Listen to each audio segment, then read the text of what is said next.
Alhamdulillah, alhamdulillahilladzi hadana lihada wa ma kunna linahtadiya laula an hadana Allah wa ashhadu an la ilaha illallah wahdahu la syarika lah wa ashhadu anna Muhammadan abduhu wa rasuluh. Allahumma salli ala Muhammadin wa ala alihi wa sahbihi wa man tabi'ahum bi ihsanin ila yaumiddin. Amma ba'd. Anak-anakku sekalian yang dirahmati dan dimuliakan oleh Allah Subhanahu wa taala, serta yang Ustadz sayangi dan cintai karena Allah Subhanahu wa taala. Pada pertemuan kali ini Ustadz akan memberikan pengantar sebelum kalian memasuki pelajaran bahasa Arab. Pengantar yang insya Allah akan menambah semangat kita, semangat anak-anakku sekalian dalam mempelajari bahasa Arab. Anak-anakku sekalian yang dirahmati dan dimuliakan oleh Allah Subhanahu wa ta'ala. Dari zaman dahulu, umat Islam mereka sangat perhatian dalam mempelajari bahasa Arab.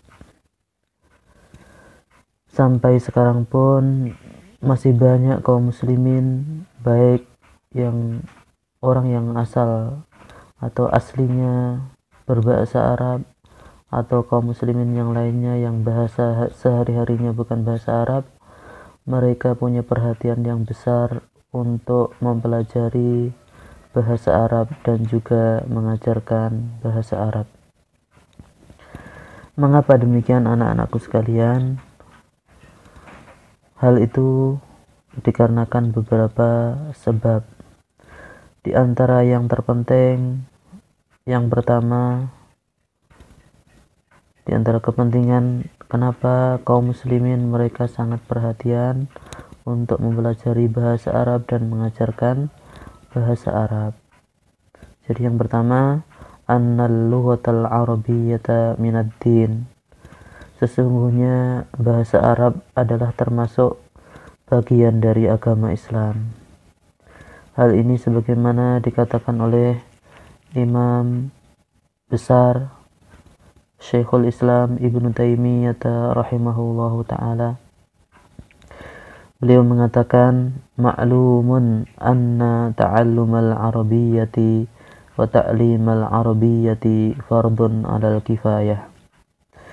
Sudah dimaklumi bahwasannya mempelajari bahasa Arab dan mengajarkan bahasa Arab adalah termasuk bagian kewajiban fardu kifayah.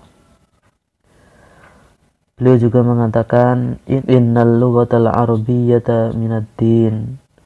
Sesungguhnya bahasa Arab adalah bagian dari agama Islam.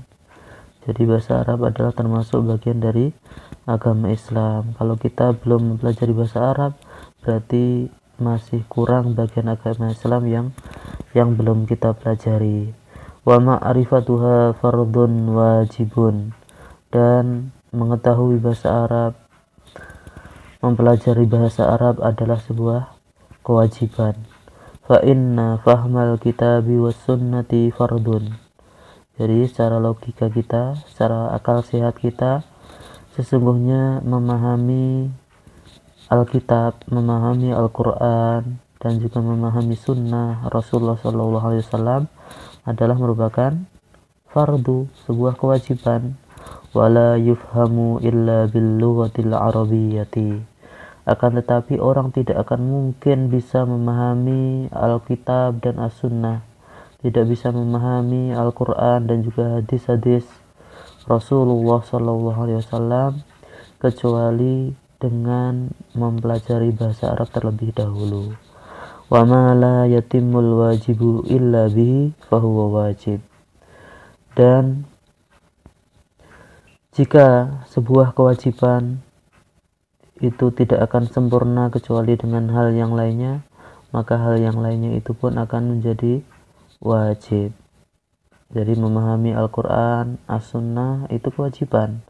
Maka mempelajari bahasa Arab yang mana dengan mempelajari bahasa Arab itu kita akan bisa memahami Al-Quran dan As-Sunnah, maka juga menjadi sebuah kewajiban. Fal ibadatu min salatin wa du'ain wa tilawatin lil Qur'anil Karim wa katsirun min sya'airil Islam la tu'adda wa la yatimmu fahmuha wa tadabburuha illa bil lughatil arabiyyah. Sebagaimana juga ibadah-ibadah yang dilakukan oleh seseorang, baik berupa sholat, berdoa, membaca Al-Quran, dan masih banyak syiar-syiar agama Islam yang lainnya, itu tidak akan mungkin bisa dilakukan, tidak akan bisa dipahami dengan sempurna, direnungi, kecuali dengan memahami bahasa Arab terlebih dahulu. Walam yujiz ahadun minal a'immati mutlaqan an tu'addas salatu bi ghairil arabiyyah. Dan tidak ada seorang imam pun, tidak ada seorang ulama pun yang secara mutlak membolehkan orang sholat pakai bahasa selain bahasa Arab. Coba kalau kalian sholat pakai bahasa Indonesia, gimana sholatnya? Maka itu juga tidak diperbolehkan, karena sholat harus dengan bahasa Arab. Was-sholatu fardu ain, padahal sholat adalah kewajiban yang hukumnya fardu ain. Fardu ain adalah kewajiban bagi setiap orang, tidak bisa digantikan oleh orang yang lainnya, dan itu wajib menggunakan bahasa Arab. Ini salah satu sebab kenapa kaum muslimin mereka semangat untuk mempelajari dan mengajarkan bahasa Arab. Sebab yang kedua, ma'rifatuha tahmi minal wuku'i fi syubahi wal bid'ai. Orang yang mengetahui bahasa Arab, maka dia akan bisa menjaga dirinya dari terjatuh dalam perkara subhat, perkara yang samar, dan juga perkara-perkara yang bid'ah, perkara-perkara yang tidak ada contohnya dari Rasulullah Shallallahu Alaihi Wasallam. Anak-anakku sekalian yang dirahmati dan dimuliakan oleh Allah Subhanahu Wa Taala. Pada poin ini Imam Asy-Syafi'i rahimahullah ta'ala berkata, ma jahilan nasu walakhtalafu illa litarkihim lisanal Arab wa mailihim ila lisani Aristoteles. Tidaklah manusia itu bodoh dan mereka berselisih dalam perkara agama kecuali dikarenakan mereka meninggalkan bahasa Arab. Kemudian mereka malah condong ke bahasanya Aristoteles. Ini bahasanya orang filsafat. Jadi mereka meninggalkan bahasa Arab, tetapi mereka malah mempelajari bahasa-bahasa filsafat yang malah merusak ajaran agama Islam. Wa qala aidan, dan beliau juga berkata, la ya'lamu min idahi jumali ilmil kitabi ahadun jahila sa'ata lisanil Arab wa kasrata wujuhihi wa jima'a ma'anihi wa tafawwuqaha. Bahwasanya tidak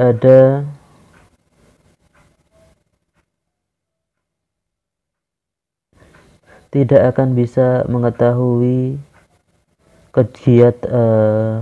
tidak ada orang yang bisa mengetahui kejelasan kalimat-kalimat ilmu yang ada dalam Al-Quran, orang yang dia tidak mengetahui keluasan bahasa Arab. Bagaimana luasnya cakupan bahasa Arab, banyaknya bentuk-bentuk yang ada dalam bahasa Arab, kemudian juga keseluruhan makna-maknanya dan ketinggian bahasanya. Wa man 'alimaha intafat anhu syubah allati dakhalat 'ala man jahila lisanaha. Adapun orang yang mengetahui bahasa Arab, mengetahui bagaimana susunan-susunan bahasa Arab, mengetahui keluasan bahasa Arab, bentuk-bentuknya, keseluruhan makna-maknanya, ketinggian bahasanya, maka hal ini tentu dia tidak akan terkena subhat atau kesamaran dalam masalah agama, yang mana kesamaran itu akan mengenai orang yang tidak mengetahui bahasa Arab. Imam Asyuyuti rahimahullah juga mengatakan, waqad wajadtu salafa qabla asy-Syafi'i asyaru ila ma asyara ilaihi min anna sababal ibtida'i al-jahlu bilisanil arabi. Aku mendapatkan para ulama salaf sebelum Imam Asy-Syafi'i, mereka juga memberikan isyarat sebagaimana yang diisyaratkan oleh beliau, oleh Imam Syafi'i. Intinya sebab terjadinya kebid'ahan, sebab terjadinya penyimpangan dalam masalah agama adalah orang yang tidak mengetahui atau orang yang jahil, orang yang bodoh dengan bahasa Arab. Demikian pula hal ini pernah dikatakan oleh Imam Al-Hasan Al-Basri rahimahullah ta'ala ketika beliau menjelaskan orang-orang yang berbuat bid'ah, orang-orang yang ahli bid'ah. Beliau mengatakan ahlakathum al-ujmah, yang menyebabkan kebinasaan mereka itu adalah bahasa ujmah, bahasa non-Arab, bahasa yang bukan bahasa Arab. Anak-anakku sekalian yang dirahmati dan dimuliakan oleh Allah Subhanahu wa taala, hal ini menunjukkan pentingnya kita mengetahui, kita mempelajari, berusaha mengenal dan mendalami bahasa Arab. Anak-anakku sekalian yang dirahmati dan dimuliakan oleh Allah Subhanahu wa taala, sebab yang lain bagaimana kaum muslimin mereka semangat dalam mempelajari dan mengajarkan bahasa Arab. Sebab yang ketiga, ma'rifatul lughatil arabiyyati sababun min asbabit taisir. Bahwasannya mengenal atau memahami, mengetahui bahasa Arab adalah salah satu sebab dari sebab-sebab diberikan kemudahan oleh Allah Subhanahu wa taala dalam memahami agama. Hal ini sebagaimana Allah sebutkan dalam Al-Qur'an, fa innama yassarnahu bilisanika la'allahum yatadzakkarun. Sesungguhnya kami telah memudahkan Al-Qur'an bilisanika, dengan lisanmu, dengan bahasamu. Maksudnya kami memudahkan memahami Al-Quran itu karena Al-Quran itu diturunkan dengan berbahasa Arab. La'allahum yatadzakkarun, supaya mereka bisa mengambil pelajaran, supaya mereka bisa memetik pelajaran dari Al-Quran tersebut. Kemudian yang berikutnya, anak-anakku sekalian yang dirahmati dan dimuliakan oleh Allah Subhanahu wa taala, yang keempat, al-lisanul arabiyyu syiarul Islam wa ahlihi. Sesungguhnya bahasa Arab adalah syiar agama Islam dan juga para pemeluk agama Islam, yang mana ini sangat jelas sekali. Sebuah bangsa itu akan dilihat dari bahasanya. Oh, bahasanya kaum muslimin adalah bahasa Arab, maka mereka terkenal dengan bahasanya. Kemudian yang kelima, quwwatuha sababun li'izzil islami wal muslimin. Sesungguhnya kekuatan bahasa Arab tersebut itu merupakan sebab ketinggian, kejayaan Islam dan juga kaum muslimin. Hal ini pernah disampaikan oleh Mustafa Shadiq Ar-Rafi'i. Beliau mengatakan, ma dhallat lughatu syu'abin illa dhalla.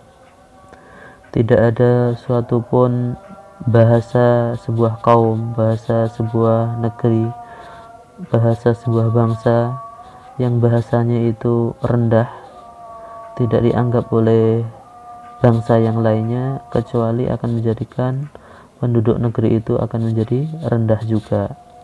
Walan hattat illa kana amruhu fi dhihabin wa idbar. Demikian pula ketika bahasanya terpuruk, bahasanya terjatuh, nggak dianggap sama sekali oleh orang yang lain, maka perkara penduduknya pun akan demikian pula, tidak dianggap oleh yang lainnya. Wa min hadha yafridul ajnabiyyu al musta'miru lughataha fardhan 'alal ummatil musta'marah. Hal ini juga dilakukan oleh para penjajah asing, ya, penjajah kolonial, seperti dulu di Indonesia penjajah Belanda. Ketika mereka menjajah di Indonesia, mereka mewajibkan orang Indonesia untuk mempelajari bahasa mereka, fardhon 'alal ummatil musta'marah. Itu sebagai kewajiban bagi penduduk atau negeri yang dijajah, negeri jajahannya, supaya nanti mereka terbiasa dengan bahasa penjajah tersebut. Akhirnya semakin lemahlah bahasa penduduk negeri tersebut. Kemudian berikutnya, anak-anakku sekalian yang dirahmati dan dimuliakan oleh Allah Subhanahu wa taala, yang keenam, al-lughatul arabiyyatu min aqwar rawabit bainal muslimin. Sesungguhnya bahasa Arab adalah salah satu ikatan yang paling kuat di antara kaum muslimin. Jadi bahasa Arab ini adalah ikatan yang paling kuat antara kaum muslimin. Dimanapun ketika kaum muslimin ketemu orang berbahasa Arab, ini berbahasa Arab, maka ada ikatan batin antara dia dengan orang lain, walaupun itu beda sukunya, beda wilayahnya, beda negerinya. Ketika sama-sama bisa bahasa Arab, maka akan menjadi dekat, akan menjadi semakin kuat persaudaraannya. Wal umamu tahrisu ala ta'limi lughatiha. Dan rata-rata umat-umat di sebuah negeri, mereka gemar untuk mempelajari bahasa yang mereka gunakan sehari-hari. Orang Inggris, mereka rajin belajar bahasa Inggris. Orang Jepang, mereka belajar bahasa Jepang. Orang Jawa belajar bahasa Jawa. Orang Sunda belajar bahasa Sunda. Orang Indonesia belajar bahasa Indonesia. Maka kita kaum muslimin, maka berusaha untuk mempelajari bahasanya orang Islam, bahasanya kaum muslimin, yaitu bahasa Arab. Lituqarribal muta'allimina ilaiha. Supaya apa? Supaya untuk lebih mendekatkan kepada orang-orang yang sedang mempelajari bahasa tersebut. Fal musyabahatu fid dhahir wa minhu al-lughah turithu al-musyabata fil batin. Wa minhu qadaya as-saqafah wal aqaid. Dan sesungguhnya pembelajaran bahasa tertentu, ya, secara dohir orang sama-sama belajar bahasa Arab, maka nanti akan memberikan efek, memberikan pengaruh kesamaan dalam sisi batin. Ketika dohirnya sama, maka batinnya juga akan mirip. Yang lainnya berbagai bahasa Arab, kita pakai bahasa Arab. Yang lainnya itu berarti mereka muslim. Kita pun juga muslim.